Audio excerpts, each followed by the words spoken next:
মহারুদ্র বজ্র হনুমান মারুতি। দেবগুরু বৃহস্পতি, মহাপূর্ণিমায় অমৃতের মন্থন, এ তো ভীষণ চিন্তার কারণ। হ্যাঁ সূর্যদেব, এই বিশেষ মহাপূর্ণিমায় অমৃতের তীব্র বলয় হয়ে চন্দ্রলোক অসঞ্চলিত হতে পারে। অসুরেরা এইরকম পরিস্থিতিতেই প্রখর দৃষ্টি দিয়ে অপেক্ষা করেন। তাহলে আমাদের চন্দ্রলোকের সুরক্ষার জন্য তো ব্যবস্থা করতে হবে। হ্যাঁ, সেরকম পরিস্থিতির জন্য আমি দেবসভার আয়োজন করেছি।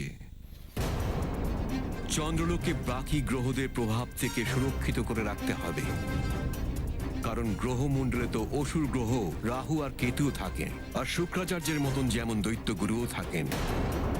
অসুরেরা যদি 2 ফোঁটাও অমৃত পেয়ে থাকেন তাহলে ওরা অমরত্ব লাভ করবে।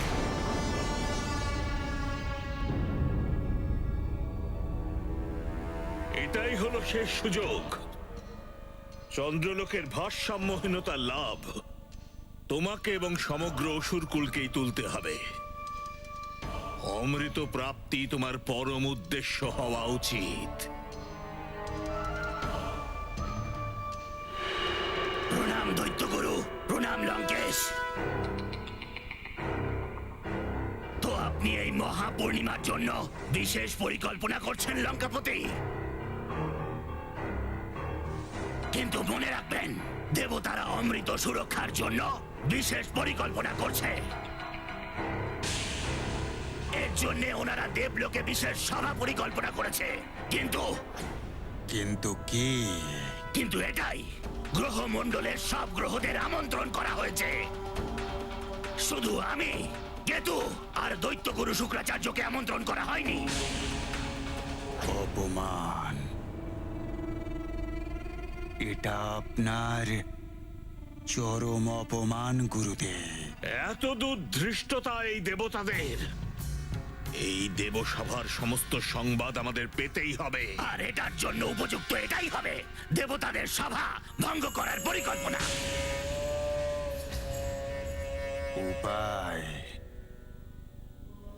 উপায় তো আরো আছে গুরুদেব।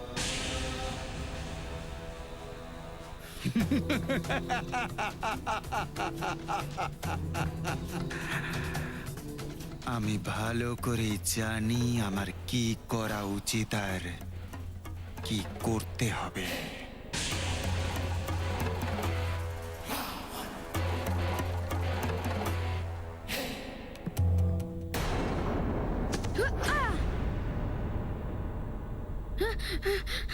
কি এনেছো তোমার মায়ের জন্য? আমাদের দেখাও। এখন নয়, মার জন্য না, মায়ের কাছে গেলেই বলবো। আচ্ছা এবার চলুন, আপনি হাঁটতে থাকুন, আমি আসছি।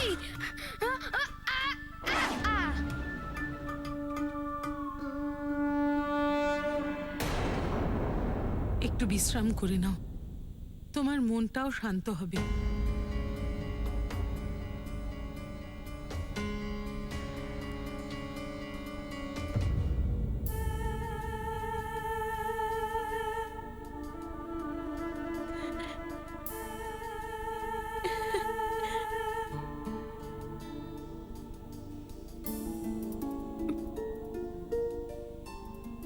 হনুমান,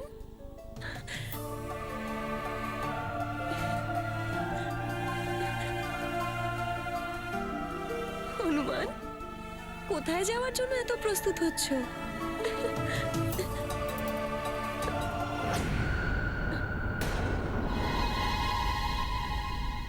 হনুমান, হনুমান, হনুমান! অঞ্জনা, হনুমান নেই এখানে। হে প্রভু, অঞ্জনা আবার উন্মাদ হয়ে যাবে না তো? আপনি এখন ভরসা প্রভু। কে জানে আমাদের সুখে কার কুনজর লেগেছে।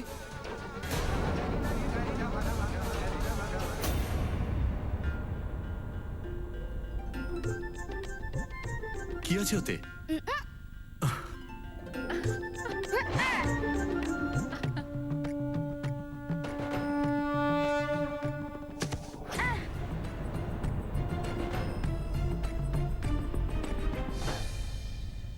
বৈদ্যরাজ মহাশয়, আপনার এই ঝোলা তো বড়ই অদ্ভুত দেখছি। যতই রাখি না কেন কিছুতেই ভরছে না। আগে বলো কি আছে ওতে? এসব তো আপনি সুমেরু গেলেই জানতে পারবেন। আর এমনিতে কত সময় লাগবে? আর পৃথিবীর পথে যদি যায় তাহলে কয়েকদিন লাগবে, আর তোমার মতো যদি উড়ে যায় তো মুহূর্তেই পৌঁছে যাব।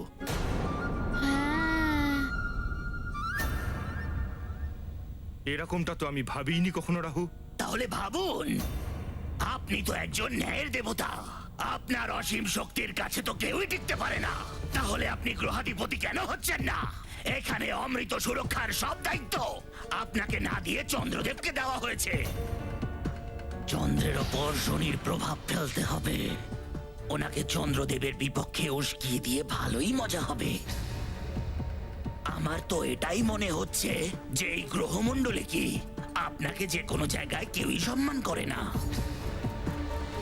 আপনার পত্নী একটু দেরি হওয়ার কারণে আপনাকে অভিশাপ দিয়ে দিল। আপনার পিতা সূর্যদেব, উনি চাইলে আপনার স্ত্রীর দেওয়া অভিশাপ থেকে আপনাকে মুক্ত করতে পারতেন, কিন্তু উনিও সেটা করলেন না। কিন্তু সেই অভিশাপের কারণে আপনি আপনার প্রিয়জনের দিকে চোখ তুলে একেবারেই তাকাতে পারেন না।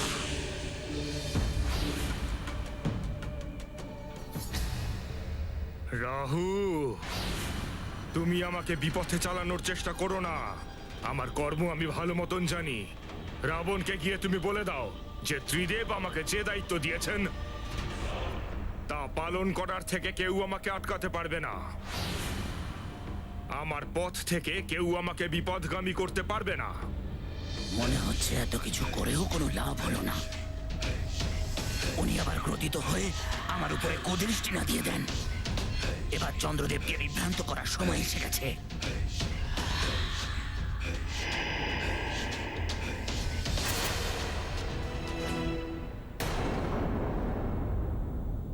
রাহু, আমার দেবসভার জন্য দেরি হয়ে যাচ্ছে। আমার কাছে এখন একটু সময় নেই। আমি আবার আপনার কোথায় সময় নষ্ট করছি চন্দ্রদেব? দৈত্যগুরু আপনার জন্য আনন্দের সংবাদ আর উপহার পাঠিয়েছেন, সেই কারণেই এখানে এসেছি। এর জন্য দৈত্যগুরুকে ধন্যবাদ দিও রাহু। আমাকে এখন শীঘ্রই বেরোতে হবে। সভা তো আপনার জন্যই রাখা হয়েছে চন্দ্রদেব। আপনার জন্য দেবতারা কিছুক্ষণ প্রতীক্ষা করবে। আমার জন্য যদি কেউ প্রতীক্ষা করে তাহলে এটা অনুচিত হবে রাহু। সভাতে সময় মতোই পৌঁছানো উচিত। যেমনটা আপনার ইচ্ছা। আমি না হয় এসব অন্যদিন নিয়ে আসবো। বরুণ দেবের বুদ্ধি এই রাহু ভ্রষ্ট করেছিল। যদি আমার প্রতিও রুষ্ট হয়ে যায় তাহলে হয়তো আমার সাথে এমন কিছুই করবে। রাহু, শোনো, দাও, আমি তোমার এই উপহার গ্রহণ করলাম।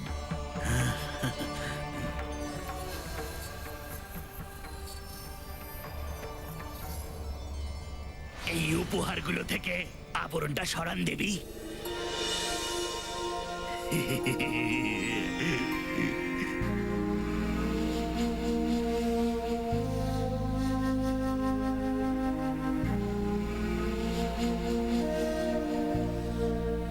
অলংকারগুলো খুব সুন্দর। আমার দেরি হয়ে যাচ্ছে। সবাই আমার জন্য প্রতীক্ষা করছে। চন্দ্রদেব, তোমাকে বিলম্ব করাটাই তো আমার উদ্দেশ্য ছিল। আচ্ছা, তাহলে বরং একটা কাজ করি। যেরকম সুমেরু থেকে অযোধ্যা পর্যন্ত আপনি আপনার কাঁধের উপর আমাকে নিয়ে এসেছিলেন, আর এইবার অযোধ্যা থেকে সুমেরু পর্যন্ত আমি আপনাদের দুজনকে আমার কাঁধে বসিয়ে আমার রাজ্য সুমেরুতে নিয়ে যাই। তার জন্য কাঁধে বসার কি প্রয়োজন? আমরা নিজেরাও উঠতে পারি। আচ্ছা, আপনারা উঠতে পারেন? আচ্ছা, তাহলে চলুন। আর এমনিতেও কিছুক্ষণের মধ্যে সন্ধে নেমে আসবে।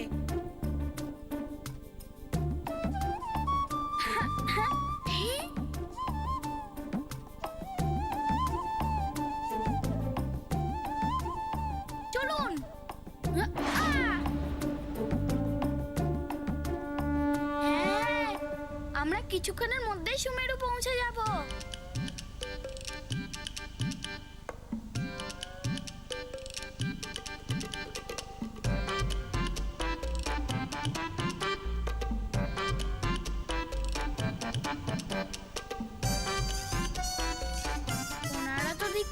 উঠতেও পারে, আর ওদের এই অদ্ভুত ঝোলা।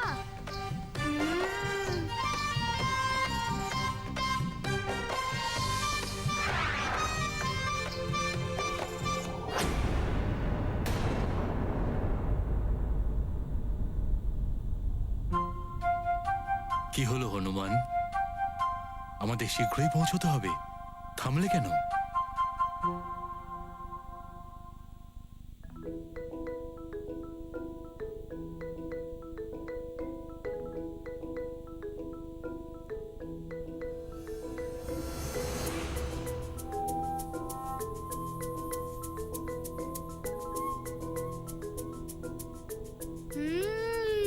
আমি বুঝতে পেরে গেছি যে আপনি আসলে কে। কে আবার? আমি বৈদ্য। দেখুন, আপনার মুখে মিথ্যে কথা শোভা পায় না। আর আমার মা সব সময় বলে মিথ্যে কথা বললে পাপ হয়। আমি মিথ্যাচারণ করি না। আচ্ছা, তাহলে আপনারা উঠতেও পারেন, যে কোনো জায়গায় যেতে পারেন। আর আপনার এই ঝোলা, এর মধ্যে যা কিছুই রাখি না কেন কিছুতেই ভরে না। যদি এর মধ্যে সমগ্র সৃষ্টিকে রাখা হয়, যেমন আমার ভোলে বাবার চরণে সমস্ত সৃষ্টির বিরাজমান,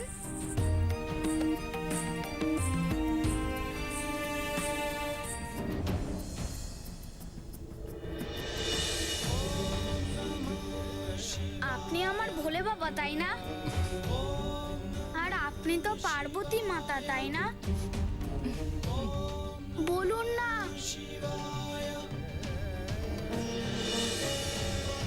প্রণাম মাতা।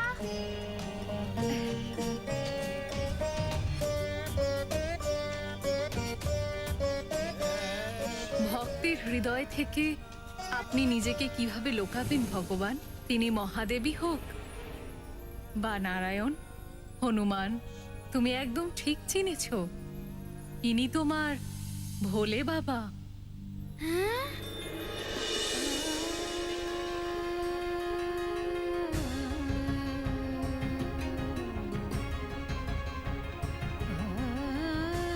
প্রণাম ভোলে বাবা।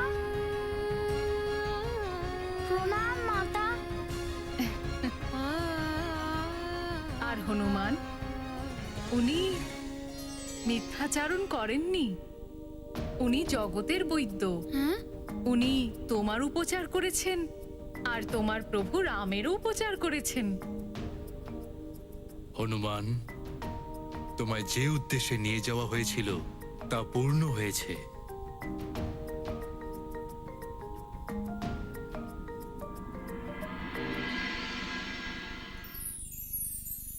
তোমার আরাধ্য রামের সাথে তোমার মিলন হয়েছে। ভবিষ্যতে রাম কার্যের জন্য পুনরায় তোমার ওনার সাথে মিলন হবে। আমি তো সর্বদা প্রভু রামের কাজের জন্য প্রস্তুত থাকবো।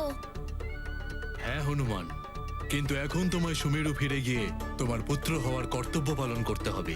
তোমার রাজধানী আর তোমার প্রজাদের প্রতি তোমার দায়িত্ব পালন করতে হবে। যেমন আপনার আজ্ঞা ভোলে বাবা, আমি এমনটাই করব। হনুমান, তোমার মা অঞ্জনা সুমেরুতে তোমার অপেক্ষায় খালি আঁচল পেতে ব্যাকুল হয়ে উঠেছেন। আমরা শীঘ্রই উড়ে মহাপূর্ণিমার আগেই তোমাকে তোমার মায়ের কাছে পৌঁছে দেব। চলো পুত্র।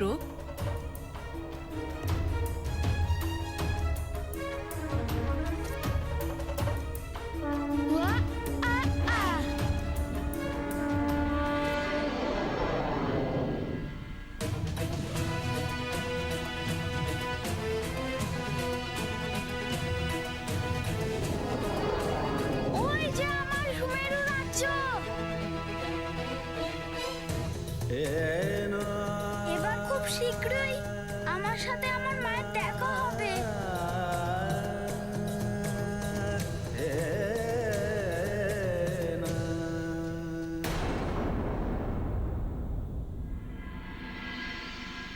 চন্দ্রদেব,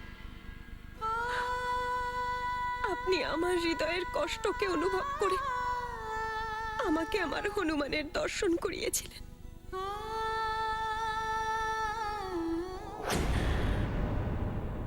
হনুমান।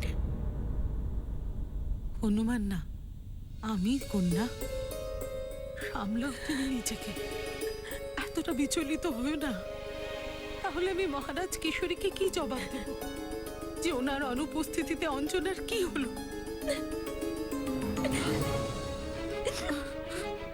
কি করে বোঝাবো আমি নিজেকে মা? প্রত্যেকটা মুহূর্তে আমার হৃদয় অনুভব করছে আমার হনুমান আমার কাছে আসছে। সব সময় ওর ডাক শুনতে পাচ্ছি যেন আমি।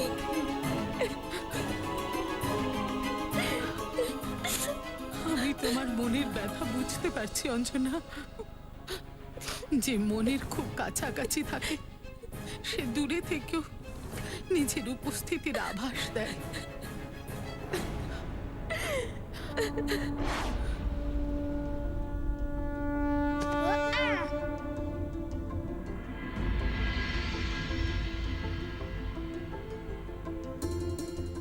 আমরা সুমেরু পৌঁছে গেছি দেবী।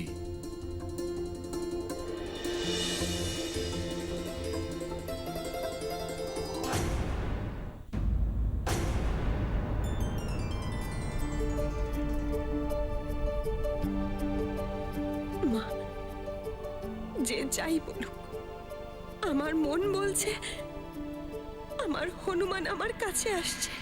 অঞ্জনা, মহারাজ কিশোরী পম্পাপুরের জ্যোতিষীদের কাছে গেছেন। উনি হনুমানকে আনার নিশ্চয়ই কোনো না কোনো পথ বের করবেন। মহারানী, এটাও হতে পারে যে আপনার প্রার্থনায় খুশি হয়ে ভগবান সোমেশ্বর স্বয়ং কোনো চমৎকার করতে চলেছেন।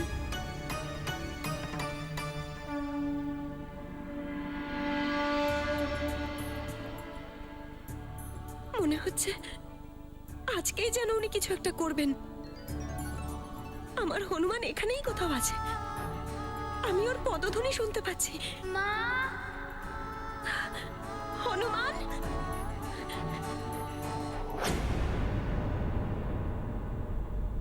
এটা আবার আমার মনের ভুল নয় তো? এটা তোমার মনের ভুলই অঞ্জনা।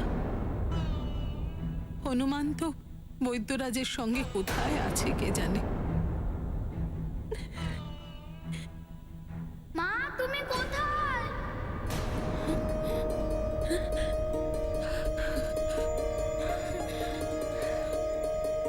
এটা কি কোনো দিবা স্বপ্ন নাকি সত্যি?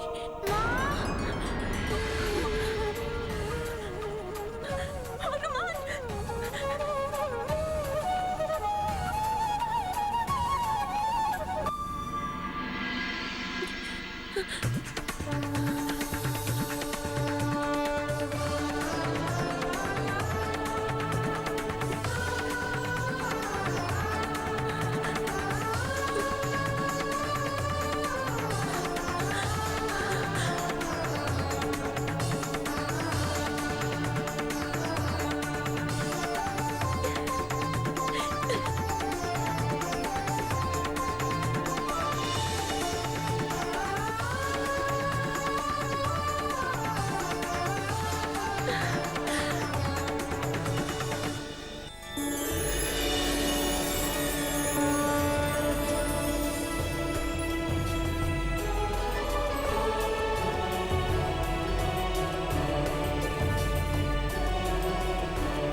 হনুমান, আমার মানিক, আমি বলছিলাম তোমার দিদিমাকে আমার হনুমান এসে গেছে।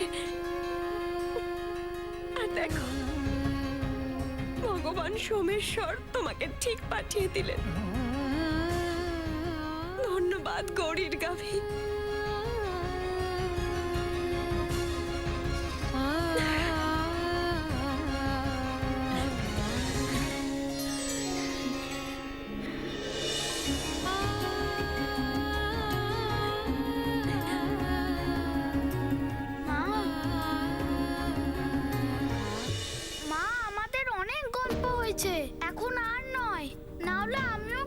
বলবো মা।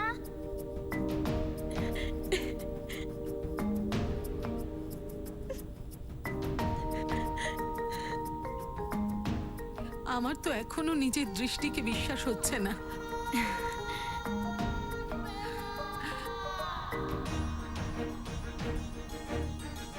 মা, তোমার জন্য আমি অনেক উপহার নিয়ে এসেছি। প্রণাম বৈদ্যরাজ মশাই, আপনাকেও প্রণাম।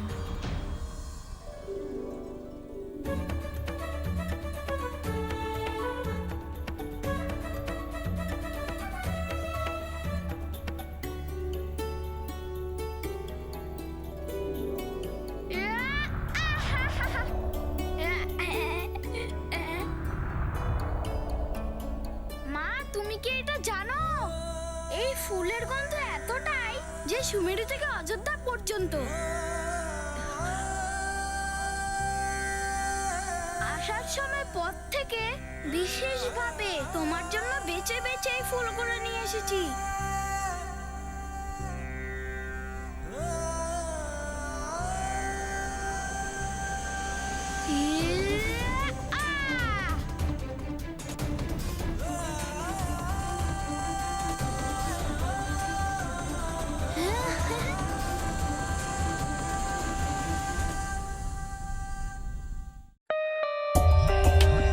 For more updates, subscribe to our channel, click the show links and enjoy watching the videos.